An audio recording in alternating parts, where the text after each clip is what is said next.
ചേട്ടാ, അപ്പം നമ്മുടെ തദ്ദേശ തെരഞ്ഞെടുപ്പ് കഴിഞ്ഞു, ഇനി നിയമസഭാ തെരഞ്ഞെടുപ്പ് വരുന്നു. അപ്പം ഈ പൊതുവെ BJP-യുടെ ഒരു ട്രെൻഡ് അല്ലെ BJP ഒരു ഫോളോ ചെയ്യുന്ന ഒരു രീതിയുണ്ട്, നമ്മൾ മുന്നേ ചർച്ച ചെയ്തിട്ടുണ്ട്. അതായത് അവർക്ക് പ്രവൃത്തി പരിചയം വേണ്ട, പാർട്ടിയിലെ പ്രവൃത്തി പരിചയം ഒന്നും വേണ്ട, അത്യാവശ്യം ഫെയിമിൽ നിൽക്കുന്ന മുഖങ്ങളെ ഇൻട്രൊഡ്യൂസ് ചെയ്യുക തെരഞ്ഞെടുപ്പിൽ എന്നുള്ള ഒരു പൊതുവായ രീതി BJP-ക്ക് എപ്പോഴും ഉണ്ട്. അപ്പോൾ അതേ ഇപ്പം ഒരു പുതിയ വിവരം പുറത്തു വരുന്നു. അത് കൃത്യമായ വിവരമാണോ എന്നറിയത്തില്ല, ഒന്നും കൺഫർമേഷൻ ഒന്നും വന്നിട്ടില്ല. പക്ഷെ ഒരു വിവരം വരുന്നുണ്ട്. അതായത് വരാൻ പോകുന്ന നിയമസഭാ തെരഞ്ഞെടുപ്പിൽ ചില സിനിമാ താരങ്ങളെ BJP ഇറക്കാൻ പോകുന്നു. അപ്പോൾ പരിഗണനയിലുള്ളത് ദേവൻ, ഉണ്ണി മുകുന്ദൻ, ജയറാം ഒക്കെയാണ് ഉള്ളത്. ദേവന്റെ കാര്യം ഏതാണ്ടൊക്കെ ഉറപ്പായിട്ടുണ്ട്. പിന്നെ ഉണ്ണി മുകുന്ദനും ജയറാമും ഒക്കെയാണ് കൊണ്ടുവരാൻ പോകുന്നത്. അപ്പം ഈ BJP എപ്പോഴും ഫോളോ ചെയ്ത് പോകുന്ന ഒരു രീതി, അതായത് പാർട്ടി പ്രവൃത്തി പരിചയമോ പാർട്ടിയിൽ ആഴത്തിലുള്ള അഭിനിവേശമൊന്നും വേണ്ട, ഏതെങ്കിലും ഒരു ഫെയിമിൽ നിൽക്കുന്നവരെ എങ്ങോട്ടെങ്കിലും കിട്ടിക്കഴിഞ്ഞാൽ കൊണ്ടുവരുന്ന ഒരു രീതിയാണ്. ഇത് എത്രത്തോളം, അല്ലെങ്കിൽ ഇതിപ്പോൾ നടന്നു കഴിഞ്ഞാൽ ഈ വന്ന വിവരം ശരിയാണെന്നുണ്ടെങ്കിൽ നിയമസഭാ തെരഞ്ഞെടുപ്പിൽ അവർക്ക് എന്തെങ്കിലും പ്രതീക്ഷ വയ്ക്കാൻ പറ്റുമോ? അത് നമ്മൾ നോക്കിക്കഴിഞ്ഞാൽ ദേവൻ എന്ന് പറയുന്ന നടനെ നമ്മൾ നേരത്തെ തന്നെ കോവളം മണ്ഡലത്തിൽ ഇറക്കി ഒരു പരീക്ഷണം ഇവർ നടത്തിയതാണ്. പക്ഷെ ആ സമയത്ത് ദേവൻ അതിദാരുണമായി പരാജയപ്പെടുന്ന കാഴ്ചയും കണ്ടു. പിന്നെ സുരേഷ് ഗോപി എന്ന് പറയുന്ന ഒരു നടനെ പിന്നീട് ഇവര് രംഗത്തേക്ക് കൊണ്ടുവരുന്നു.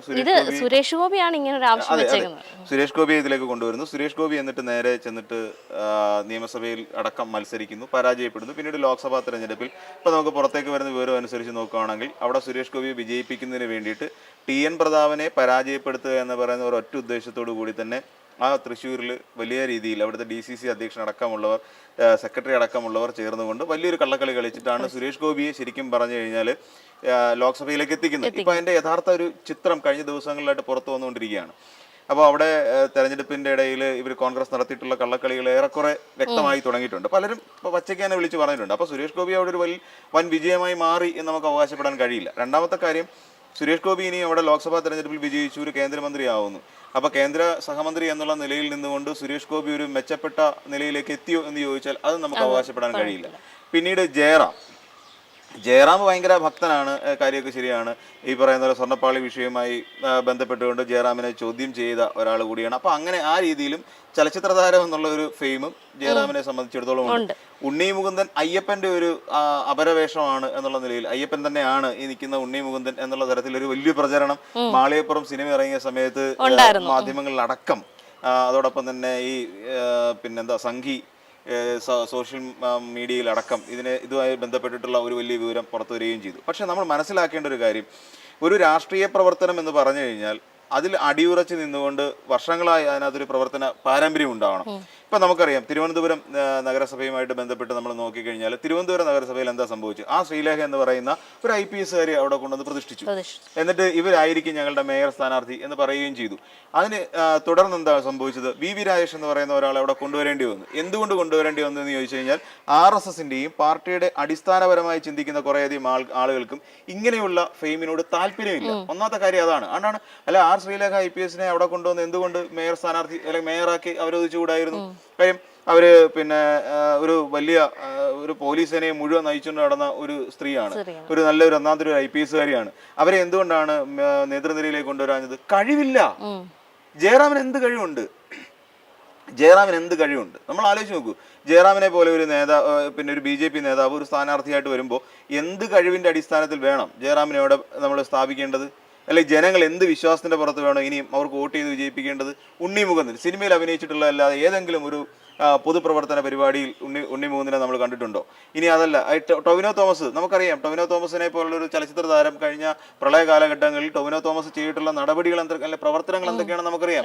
സോ ഒരു പിന്നെ ദുരിതാശ്വാസ ക്യാമ്പിൽ അരി ചുമക്കാൻ വരെ പോയ ഒരാളാണ് ആ ചലച്ചിത്ര താരം ടൊവിനോ തോമസ്. അപ്പോൾ ടൊവിനോ തോമസ് എവിടെയാണ്? ഉണ്ണി മുകുന്ദൻ എവിടെയാണ്? പക്ഷെ ഉണ്ണി മുകുന്ദന്റെ ഒരു വാർത്തകൾ പോലും നമ്മൾ പുറത്തേക്ക് കണ്ടില്ല. അത് ഉണ്ണി മുകുന്ദനെ അവര് കൺസിഡർ ചെയ്യുന്ന മാളികപ്പുറം സിനിമയിൽ അഭിനയിച്ചു. അയ്യപ്പൻ എന്ന് പറഞ്ഞുകൊണ്ട് എടുത്ത് വിളിച്ചു പോയിക്കൊണ്ട് ഈ പറയുന്ന പിന്നെ ഉണ്ണി മുകുന്ദനും അതിനുശേഷം ഒരു എന്തുവാ സീക്രട്ട് ഏജന്റ് എന്ന് പറയുന്ന ഒരു സാമൂഹ്യ മാധ്യമത്തിലെ ഒരാളും തമ്മിൽ നടത്തിയ ഒരു ഫോൺ സംഭാഷണം പുറത്തു വന്നില്ലേ? പച്ചത്തെറിയല്ലേ വിളിക്കുന്നത്? അപ്പൊ ഉണ്ണി മുകുന്ദൻ സ്വയം അങ്ങ് പറയാണ് ഞാൻ അയ്യപ്പനാടാ എന്ന് പറഞ്ഞുകൊണ്ട് അയാളോട് ആക്രോശിക്കുന്ന ഒരു ഉണ്ണി മുകുന്ദനെ നമ്മൾ കണ്ടു. ഇപ്പൊ ഇവർക്കൊക്കെ എന്ത് പ്രവർത്തന പാരമ്പര്യം ഉണ്ടോ എന്ന് വെച്ചാൽ ഒരു കുന്തവും ഇല്ല. ഈ സുരേഷ് ഗോപി തന്നെ നമ്മുടെ വലിയൊരു ഉദാഹരണമാണ്. സുരേഷ് ഗോപി പക്ഷേ ഇവരെക്കാൾക്കപ്പുറം കുറച്ച് നോക്കിക്കഴിഞ്ഞാൽ സുരേഷ് ഗോപിയുടെ ഒരു പാസ്റ്റ് ഉണ്ട്. സുരേഷ് ഗോപിയുടെ ലൈഫിനെ നമ്മൾ 2 ഘട്ടമായിട്ട് കാണണം. ഒരു എന്താ പറയുന്നത്, ഈ നമ്മൾ ഈ AD BC എന്നൊക്കെ പറയുന്നത് കേന്ദ്രമന്ത്രി ആകുന്നതിന് മുന്നേ രാഷ്ട്രീയത്തിലേക്ക് വരുന്നതിന് മുൻപും പിൻപും എന്ന് പറയുന്നത് 2ആയിട്ട് കാണണം. അദ്ദേഹം ചലച്ചിത്ര താരമായിട്ടിരിക്കുന്ന സമയത്തൊക്കെ പുള്ളി പലരെയും സഹായിക്കുന്നുണ്ട്, കൈ കഴിഞ്ഞ് സഹായിക്കുന്നുണ്ട്. അതൊക്കെ നമ്മൾ അംഗീകരിച്ചു കൊടുത്ത ആൾക്കാരാണ്. അതിനുശേഷം സുരേഷ് ഗോപിക്ക് എന്താ ഉണ്ടായത്? അതിനുശേഷം സുരേഷ് ഗോപി പിന്നെ കിട്ടുന്ന അപേക്ഷയോട് പോലും മുഖം തിരിച്ചു നടക്കുന്ന ഒരു ശീലം. ഞാൻ ഇവിടുത്തെ രാജാവാണെന്നും നിങ്ങളെല്ലാം എന്റെ പ്രജകളാണെന്നുള്ള ഒരു ധാർഷ്ട്യം കലർന്ന മനോഭാവം. ഈ മനോഭാവത്തിന്റെ പിൻബലത്തിൽ നിന്നുകൊണ്ടാണ് സുരേഷ് ഗോപി ഇന്ന് ജീവിച്ചു പോകുന്നത്. എന്നിട്ട് പിന്നെ വോട്ട് ചെയ്ത് വിജയിപ്പിച്ചവരെല്ലാം ഇന്ന് മണ്ടന്മാരാണ്. അവരെല്ലാം ഇന്ന് ചിന്തിക്കുകയാണ്, ദൈവം എന്ത് പണ്ടാരത്തിനാണ് ഞങ്ങൾ ഈ സുരേഷ് ഗോപി വോട്ട് ചെയ്ത് വിജയിപ്പിച്ചത്. ഈ പറയുന്ന പോലെ ദേവൻ എന്ന് പറയുന്ന ഒരാള്, ദേവൻ എന്താ ക്വാളിറ്റി, ദേവൻ എന്തെല്ലാം മണ്ടത്തരം എഴുന്നള്ളിച്ചിട്ടുണ്ട്. ഇത് ഇവര് ഇങ്ങനൊരു തീരുമാനം എടുക്കാൻ, അതായത് ഈ സെലിബ്രിറ്റി സ്റ്റാറ്റസ് നിൽക്കുന്നവരെ അല്ലെങ്കിൽ ഏതെങ്കിലും രീതിയിലൊക്കെ ഒരു ഫേമസ് ആയ ഫെയിമിനെ കൊണ്ടുവന്ന് തെരഞ്ഞെടുപ്പിൽ മത്സരിപ്പിക്കുക എന്നുള്ളത് BJP എന്തായിരിക്കും ഇതിന്റെ പുറകിൽ ഉദ്ദേശിക്കുന്നത്? കാര്യം എന്ന് വെച്ച് കഴിഞ്ഞാൽ ഇപ്പം ഒരു ചലച്ചിത്ര താരം, ഇപ്പം നമ്മള് പിന്നെ തമിഴ്നാട്ടിലോട്ട് നോക്കി MGR ആരായിരുന്നു? MGR ചലച്ചിത്ര താരമായിരുന്നു. അണ്ണ DMKയുടെ നേതാവായിരുന്നു. ജയലളിത ആരായിരുന്നു? ചലച്ചിത്ര താരമായിരുന്നു. അപ്പം പിന്നെ അങ്ങോട്ട് മറ്റു പല സംസ്ഥാനങ്ങളിലേക്ക് നോക്കുമ്പോൾ പലരും ഇപ്പം ഉദയനിധി സ്റ്റാലിനും ഇവരൊക്കെ അങ്ങോട്ട് മുന്നോട്ടേക്ക് വരുമ്പോൾ ഇവർക്കെല്ലാം പിൻബലം ഒരു സിനിമയുടെ പശ്ചാത്തലവും ഒക്കെ ഇതിനകത്ത് കയറി വരുന്നുണ്ട്. അപ്പൊ ഈ സിനിമക്കാരെ കൊണ്ടുവന്ന് നിർത്തി കഴിഞ്ഞാൽ കൂടുതൽ ആൾക്കാർ ഇതിലേക്ക് വരും. സുരേഷ് ഗോപി ഒരു പരീക്ഷണമായിരുന്നു.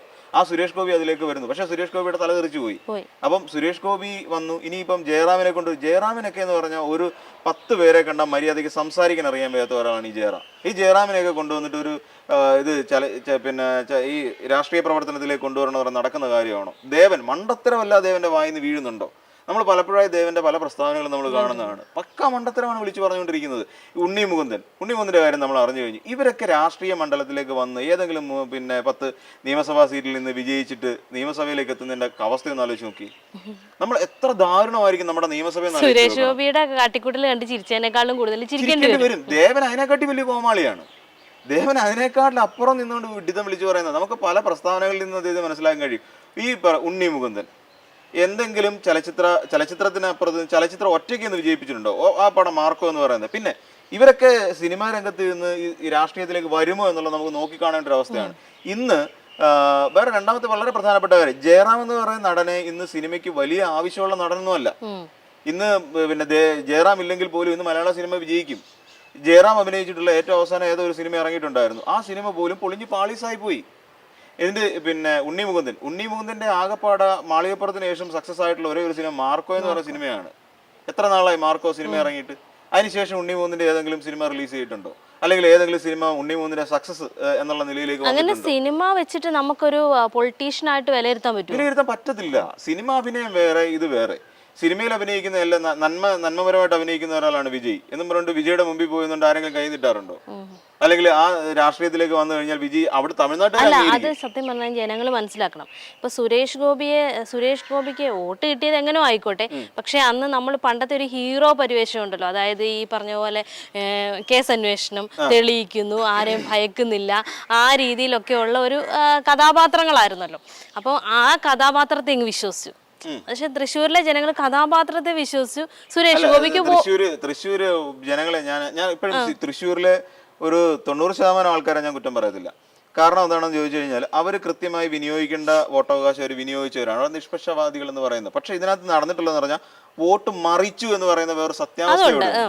അതാണ് അതിനകത്തിലെ പ്രധാനപ്പെട്ട ഒരു പോയിന്റ് ആയിട്ട് നമ്മൾ മനസ്സിലാക്കേണ്ട ഒരു കാര്യം. പക്ഷെ അങ്ങനെ നോക്കുമ്പോഴും വേറൊരു കാര്യമുണ്ട് ചേട്ടാ, സുരേഷ് ഗോപിക്ക് കിട്ടിയ വോട്ടുകളുണ്ടല്ലോ, അതായത് വലിയൊരു സ്ത്രീപക്ഷ വോട്ടുകൾ കിട്ടിയിട്ടുണ്ട്. അതായത് ഈ കുടുംബിനികൾ, അതാ ഞാൻ പറഞ്ഞ ഈ ഒരു ഹീറോ പരിവേഷം. ഈ കോടീശ്വരൻ പ്രോഗ്രാം ഉണ്ടല്ലോ, ആ കോടീശ്വരൻ പ്രോഗ്രാമിലൊക്കെ സുരേഷ് ഗോപി കാണിക്കുന്ന ചില നന്മ പ്രവർത്തനങ്ങളുണ്ട്. ഈ നന്മ പ്രവർത്തനങ്ങൾ കണ്ടിട്ട് തെറ്റിദ്ധരിച്ചിട്ടാണ് ആൾക്കാർ അങ്ങനെ വോട്ട് ചെയ്തത്. തെറ്റിദ്ധാരണയല്ല, നമുക്ക് എല്ലാവർക്കും ആ ധാരണ ഉണ്ടായിരുന്നു അല്ലേ. പൊളിറ്റിക്കൽ വ്യത്യാസത്തിൽ തന്നെ നോക്കാം. ഓക്കെ, നമ്മൾ സുരേഷ് ഗോപി വന്നു കഴിഞ്ഞാൽ ഇപ്പൊ എന്റെ വോട്ട് തൃശ്ശൂരാ. അപ്പൊ ഞാനായാലും കരുതിയിട്ടുണ്ട്, അതായത് വന്നു കഴിഞ്ഞാൽ എന്തെങ്കിലുമൊക്കെ ചെയ്തു തരും, അല്ലെങ്കിൽ നമുക്ക് ധൈര്യമായിട്ട് പോയി എന്തെങ്കിലും ഒരു ആവശ്യങ്ങളുമായിട്ട് പോവാൻ പറ്റുന്ന ഒരാളാണ് എന്ന് നമ്മളെല്ലാവരും വിശ്വസിച്ചിട്ടുണ്ട്. പക്ഷെ അത് മാറിയത് നമ്മൾ അക്സെപ്റ്റ് ചെയ്യണം. അതായത് അത് മാറി, അതൊരു ഉദാഹരണമാണ്. അത് മാറി, അത് പറയുന്നത് ഈ പറഞ്ഞ ജയറാമിനെ കൊണ്ടൊന്നും ഒരു ഇല മൂവി ചെയ്യിക്കാൻ പറ്റാത്ത ഒരാളാണ് ഈ ജയറാം. ഉണ്ണിമൂന്തനാണെങ്കിലും അങ്ങനെ, ദേവനാണെങ്കിലും അങ്ങനെ തന്നെ. പിന്നെ ഇതിനെല്ലാം കുത്തി നിറച്ചുകൊണ്ട് അവിടെ ഒരു വലിയ താരപ്രചരണം പോലെ നടത്തിക്കൊണ്ട് മുന്നോട്ട് പോകാം എന്നാണ് ഇവർ വിചാരിക്കുന്നത്. പക്ഷെ അതിലൊന്നും ഒരു വാസ്തവമായ കാര്യമില്ല. ഈ പറയുന്ന തെരഞ്ഞെടുപ്പിൽ സിനിമാ താരങ്ങൾ ഇറങ്ങുന്നതിനോട് ഒരു താല്പര്യവും എന്നെ സംബന്ധിച്ചിടത്തോളം വ്യക്തിപരമായിട്ടില്ല. കാരണം അവിടെ സിനിമാ താരങ്ങളല്ല വേണ്ടത്. ഞാൻ എന്ന് ചോദിച്ചിട്ട് ഈ സിനിമാ താരങ്ങൾ വരുമ്പോൾ അവിടെ ഒരു അവസരം നഷ്ടപ്പെടുന്നത്, ഒരു നിയമസഭാ സീറ്റിലെ അവസരം നഷ്ടപ്പെടുന്നത് അവിടെ അഹോരാത്രം പണിയെടുത്തുകൊണ്ടിരിക്കുന്ന യഥാർത്ഥത്തിൽ രാഷ്ട്രീയ പ്രവർത്തനം അറിഞ്ഞ ഒരാളാണ്. അയാളുടെ അവസരമാണ് നഷ്ടപ്പെടുന്നത്. അത്തരത്തിലുള്ള നിരവധി പ്രവർത്തകർ നിറഞ്ഞു നിൽക്കുന്ന ഒരു പാർട്ടിയാണ് BJP. ആ BJPക്കുള്ളിൽ എന്തുകൊണ്ടാണ് നിയമസഭാ സീറ്റിൽ മത്സരിക്കാൻ നല്ല കൊള്ളാവുന്ന ഒരു സ്ഥാനാർത്ഥി കിട്ടാത്തത്? അവിടെ ജനങ്ങൾക്ക് താല്പര്യമുള്ള ഒരു സ്ഥാനാർത്ഥി കിട്ടാത്തത് എന്തുകൊണ്ടാണ്? അപ്പോൾ അങ്ങനെയുള്ളവരെ കൊണ്ടുവരാന്നതിന് പകരം ഈ പറയുന്ന ചലച്ചിത്ര മേഖലയിൽ ഫെയിമായിട്ടിരിക്കുന്ന സുരേഷ് ഗോപിയുടെ മണ്ടൻ തീരുമാനമാണ്. സുരേഷ് ഗോപിയുടെ മണ്ടൻ തീരുമാനങ്ങൾ പലതും ഉണ്ടെന്ന് നമുക്കറിയാം. ഈ പറയുന്ന കലിംഗ സഭ തന്നെ പൊളിഞ്ഞ് പാളീസായി പോയ കാര്യങ്ങളല്ലേ അല്ല. അപ്പൊ അങ്ങനെ തുടങ്ങി ഒരുപാട് വിവരക്കേടുകൾ നടത്തിക്കൊണ്ടിരിക്കുകയാണ്. അത് സുരേഷ് ഗോപി കലിംഗ സംവാദമായിട്ട് മുന്നോട്ട് പോകാൻ തയ്യാറായിരുന്നു. പക്ഷേ അങ്ങനെ പോയിരുന്നെങ്കിൽ സത്യം പറഞ്ഞ പാർട്ടിയുടെ ഇപ്പൊ തിരുവനന്തപുരം കോർപ്പറേഷൻ പിടിച്ചു എന്ന് പറയുന്നത്, തിരുവനന്തപുരം കോർപ്പറേഷനിൽ ആരുടെ വോട്ട് കൊണ്ടാ BJP പിടിച്ചിരിക്കുന്നത് നമുക്കറിയാം. കോൺഗ്രസിന്റെ വോട്ട് തന്നെയാണ്. കോൺഗ്രസ്സുകാരനെ പച്ചയ്ക്ക് വെട്ടി തുറന്ന് പറഞ്ഞ കഥയാണത്. അപ്പം കോൺഗ്രസിനെ ഇങ്ങനെ പിന്തായിക്കൊണ്ട് പിന്നെ BD സൈസിനടക്കമുള്ളവർക്ക് പൊതുവെ BJPയോട് അത്ര ദേഷ്യമൊന്നുമില്ല. ഒരു മൃദു സമീപനം തന്നെയാണ് BJPയോട് പുലർത്തിക്കൊണ്ട് പോരുന്നത്. അപ്പോൾ അങ്ങനെ ചിന്തിക്കുമ്പോഴും ഈ പറയുന്ന ഒരു വാസ്തവമായ കാര്യം എന്ന് വെച്ച് കഴിഞ്ഞാൽ ഈ ചലച്ചിത്ര താരങ്ങളെ ഈ മുൻനിരയിലേക്ക് കൊണ്ടുവരുന്നത് ഈ വോട്ടുകൾ കണ്ടുകൊണ്ടാണ് നമുക്ക് പച്ചയ്ക്ക് പറയേണ്ടി വരും. ഈ കോൺഗ്രസ്സുകാരുടെ വോട്ടുകൾ പ്രതീക്ഷിച്ചുകൊണ്ടാണ്. അതുകൊണ്ട് ഇവരെ എങ്ങനെയെങ്കിലും കൊണ്ടുവന്ന് വിജയിപ്പിച്ചെടുക്കുക. പക്ഷെ കേരളത്തിലെ ജനങ്ങൾ ബുദ്ധിയുള്ളവരാ. അവരിനിയും സുരേഷ് ഗോപിയെ പോലെ ഒരാളെ ഇനിയും മുന്നിട്ട് കൊണ്ടുവരത്തില്ല. ജയറാം എന്നൊക്കെ പറഞ്ഞാൽ ഈ സിനിമ പോലും ആർക്കും വേണ്ട. ജയറാമിന്റെ സിനിമ പോലും ആർക്കും വേണ്ടാത്തൊരു സാഹചര്യം. ആ സാഹചര്യത്തിൽ വീണ്ടും ജയറാമിനെ കൊണ്ടുവന്ന് കുത്തിനിറച്ച് ഇവിടെ നിയമസഭാ സീറ്റ് ഇവിടെ A ക്ലാസ് മണ്ഡലം, B ക്ലാസ് മണ്ഡലം, ഈ A ക്ലാസ് മണ്ഡലങ്ങളൊക്കെ എങ്ങനെയായി എന്നുള്ളതിനെ കുറിച്ച് നമുക്കറിയാവുന്ന കാര്യമല്ലേ ഉള്ളൂ.